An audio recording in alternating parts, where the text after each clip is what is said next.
Sounds like I'm on air now. Good morning, good afternoon, good evening, depending where you are. Thank you for joining the CAT Live today. Today, the subject is hybrid. I am François-Xavier Sori. I'm the Business Development Manager for Hybrid Energy Solution at Caterpillar Geneva, where I'm sitting right now. And thank you for joining us today. We'll be discussing about hybrid power generation. So in power, what is it you want in power? The first thing is to have power where you need it. It's important to have power where you need it, because if you don't need power where you need it, then you switch it off. And if you need it, it's important to have it where you need it. But it's also important to have it when you need it. And last not least, it's fantastic to have it affordable. So the three things you have to keep in mind during today's presentation is really where you need it, when you need it, and affordable. So affordable, what do you mean by affordable? Okay, what I mean by affordable is this table. If you look at the bottom, you can see the price per kilowatt hour. And depending where you are and how you produce your own power, how you buy your own power, you will pay more or less for that power, for that energy. So if you look at the conventional energy sources in blue here, you have, depending on where the power is coming from, you've got different pricing. And if you look at the renewable or alternative energy sources like solar or wind, here you have the different prices here in green. So hybrid is all about mixing them. This is the orange one in the middle. So what you're trying to achieve is combine traditional and renewable, and do what one thing is lower the cost of electricity. What you want to do is to bring it as low as possible, or to where it's affordable for you. So two things here. Hybrid energy solution is really combining traditional power generation like generators here, or grid connection, and you want to pair that with photovoltaics, wind, maybe energy storage, and that answers a fundamental question with the when, because the traditional energy sources, it's easy, you can dispatch them whenever you want. You have the CAT generators, you need the power, you switch them on, you don't need the power, you switch them off, and they're located where you need them. The solar or wind, well, you have them where you need them, but it's not only when. So that's why the energy storage comes into the play here. It's really the combination of all these technical pieces. And because it's difficult and complex, you need a computer to help you dispatch the sources, to keep it stable and to keep it cheap. You need that computer to calculate at every point in time what's the cost of each of these energy sources, and I'm going to dispatch the cheapest one available. So you see on the right side of the slide here, the power generation world is moving from a generator set only type of system where capital costs were lower, but the expense in fuel were quite significant. Now we're moving away from this model to a more capital intensive model where you had generators with wind, PV, and storage, but the operating costs are much, much, much smaller, giving a large piece to this green box here, which is the customer saving that you want to have in your pocket. What you want is maximize this. So how good can you actually mix these energy sources? How good they are vis-a-vis cost? So if you look at this slide here, you could see that solar today, which is the orange curve here, is already lower than power energy produced by natural gas. It was back 4 years ago even cheaper than diesel. Even diesel is cheaper today. Solar is actually much cheaper nowadays. Now, if you combine solar with batteries, you see the increasing curves here. They're still better, and they are pair with natural gas. So it's important to understand you can mix solar and the other traditional ones because they will help you to reduce the cost of the electricity. So why is it working now? Why the hybrid now? So the answer to this why is really the advance in the technologies. Solar PV is now much cheaper than it used to be and more performant. Energy storage is lagging maybe solar 4 to 5 years, but it's following the same trend. You'll see energy storage costs going down drastically. Maybe if they've stopped going down a bit these years because of electric vehicles dragging all the industry into high demand, energy storage costs are going to go better and cheaper. Two other elements here: system controls and power conditioning. System controls, now it's very easy to get a computer in your pocket that is as powerful as a special used to be in the 60s. So this is not a limit today, is really the system control power. And same the power conditioning, these IGBTs and power electronics, they're very robust, they're durable, and they're extremely fast and performant today. Last not least is the fact you can connect your load site and you can manage it remotely. Even 10 years ago, having a complex system remotely connected via satellite link and so on was almost of a challenge. Nowadays, it's kind of easy. You just have a simple link and you can get any expert dial in and look at the system, how it performs, how it helps your business. All these advances are helping to reduce the LCOE. That's the target, remember. So how much solar can I penetrate, can I add to my existing energy system to help me reduce the cost of the electricity? Well, you can see in this slide, you've got two extremes here. Either you actually put a small quantity of solar, it will be easy to stabilize and it will be cheaper, but you can see the gray displacement on that slide is not much. I mean, it will reduce the cost of the electricity, but maybe not as much as you wanted. The other extreme is to have solar much more than you need, because solar only produces during the day. If you have excess of solar and you store that excess into a battery, then you can actually reduce the fuel or the cost of the electricity even further.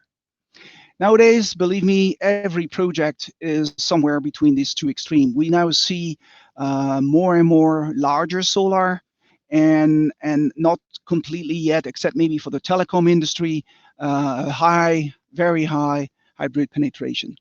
So let me walk you through this typical penetration levels you can achieve.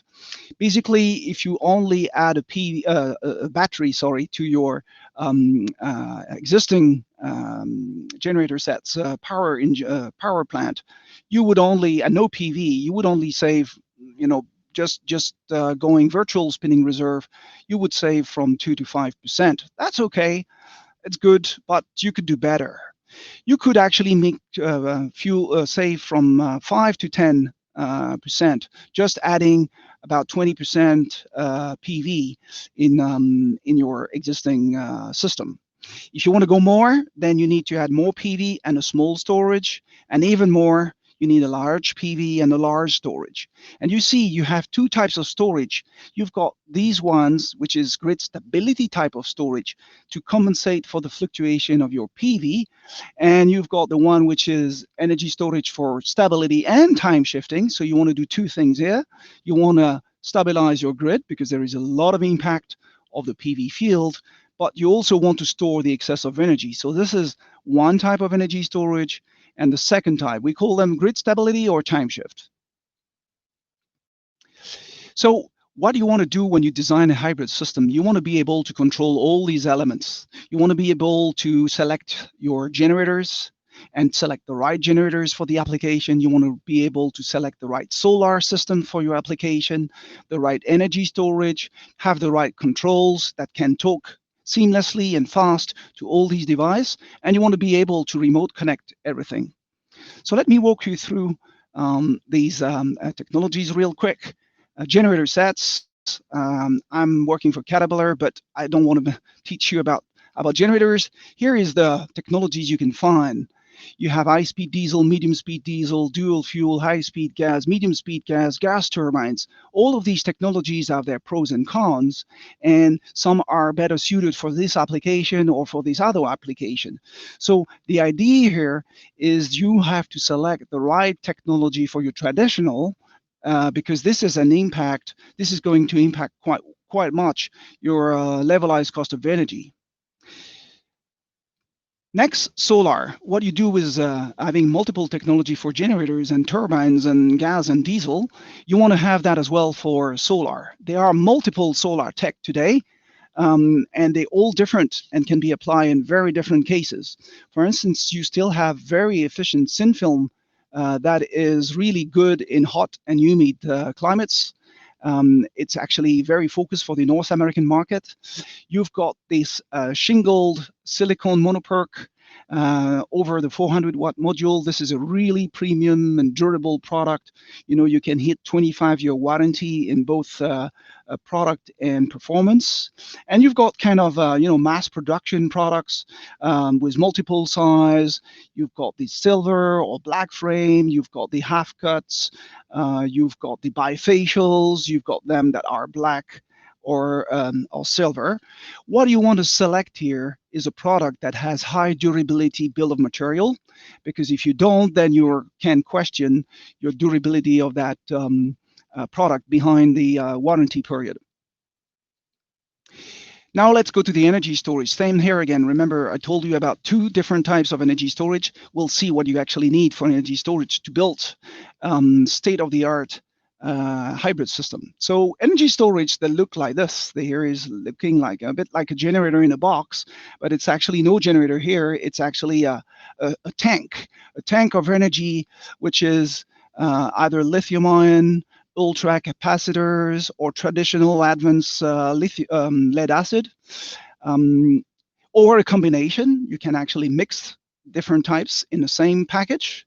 And what you want here is an engine. This is an electrical bidirectional inverter.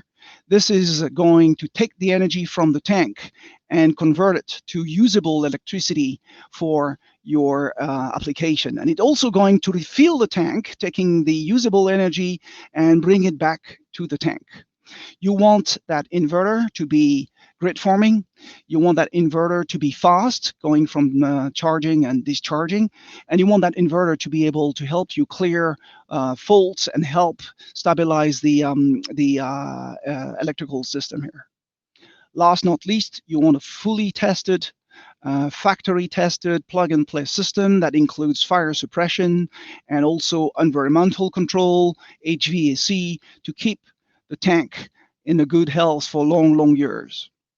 So this is really what you have in energy storage: bidirectional inverter, energy tanks, and a fabulous packaging. That's what you need to have. Now, remember, you can have two different types of energy storage solutions. Either you want a lot of power for a short period to stabilize the fluctuation of the PV.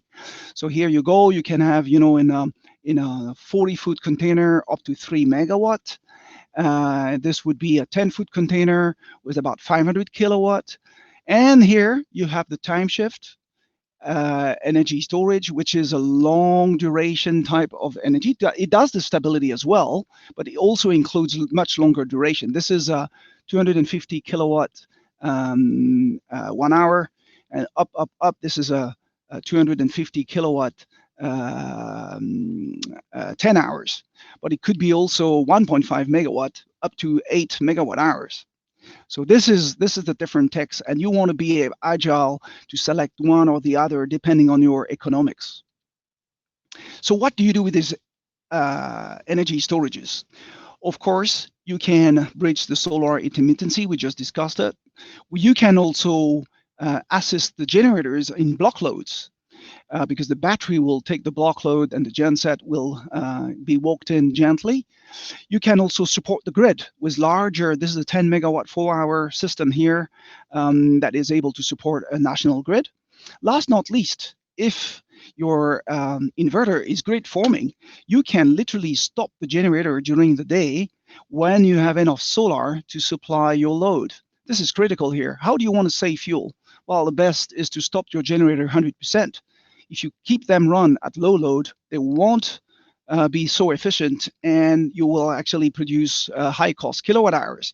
So what you want here is to be able to stop the generator when you have enough solar, and then during the day here, 7 hours, 8 hours, you can actually have the battery and the solar actually supply the entire load. And when solar goes out at the end of the day, depending on how much reserve you have in your tank, is it grid stability only, or is it grid stab plus energy time shift, then you can actually delay more or less the time when you restart your generator, saving more fuel. Now, controls. Controls doesn't seem important, but it is key. It's key. It's integral to the success of a microgrid. It's really important to have a master controller that is scalable, that can integrate quickly and can talk quickly to the assets in the energy system, like gensets, storage, PV. You want to be able to talk to the PV inverter extremely fast, so you can move it up or down at a high pace whenever required. You want to be able to optimize the energy when it's needed, so dispatch the sources.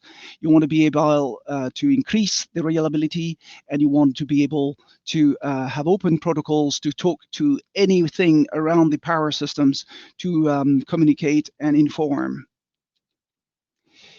Remote monitoring is the next step behind controls, is really to be able to watch about your energy hybrid system remotely, and to see how much this has helped your business. So this is the plant here that has 12 megawatt load.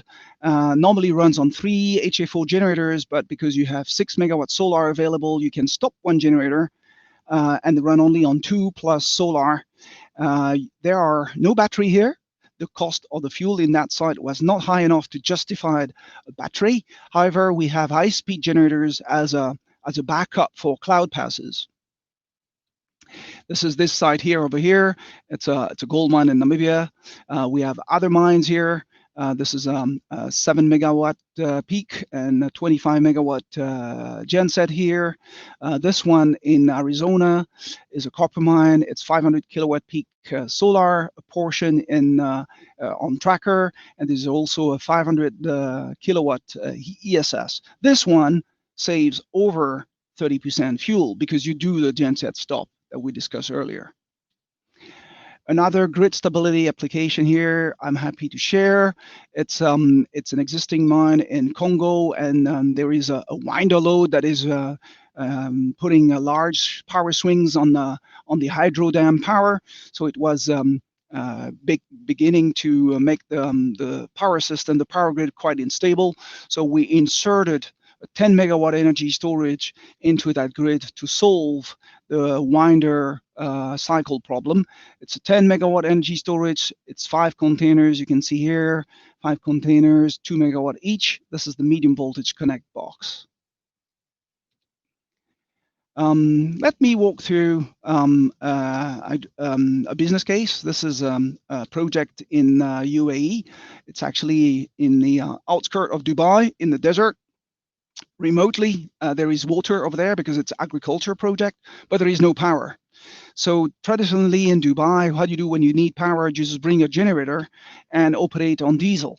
That's what they did. However, they decided that to reduce the cost of the electricity, they wanted to have also solar to displace the fuel that these generators will or could burn if you wouldn't have any solar.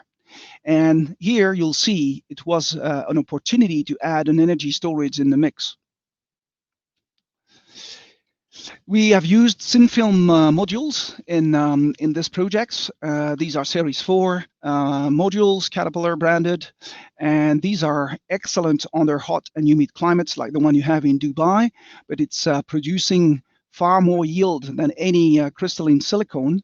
And in addition, you'll see these modules are frameless, so they're extremely light and easy to clean. And believe me, in Dubai, it's cleaning is required on regular basis. Otherwise, your yield is impacted significantly.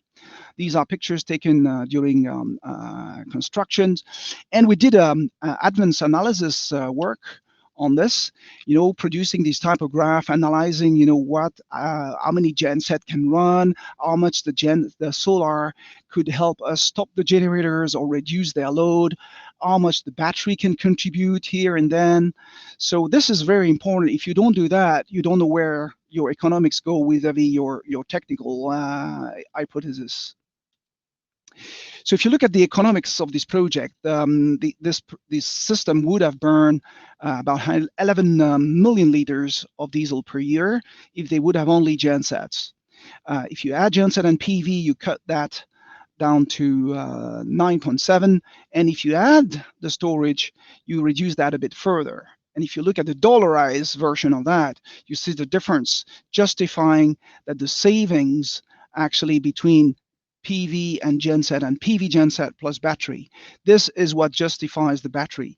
We're using here a high seasonality of the load to make this happen. In addition, we can actually reduce the number of hours that the generators are running. So reducing the generators' hours is also nice to reduce the operating and maintenance costs of the generators.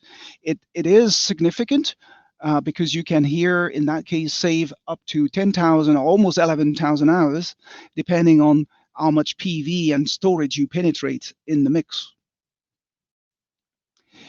So today in that field, we have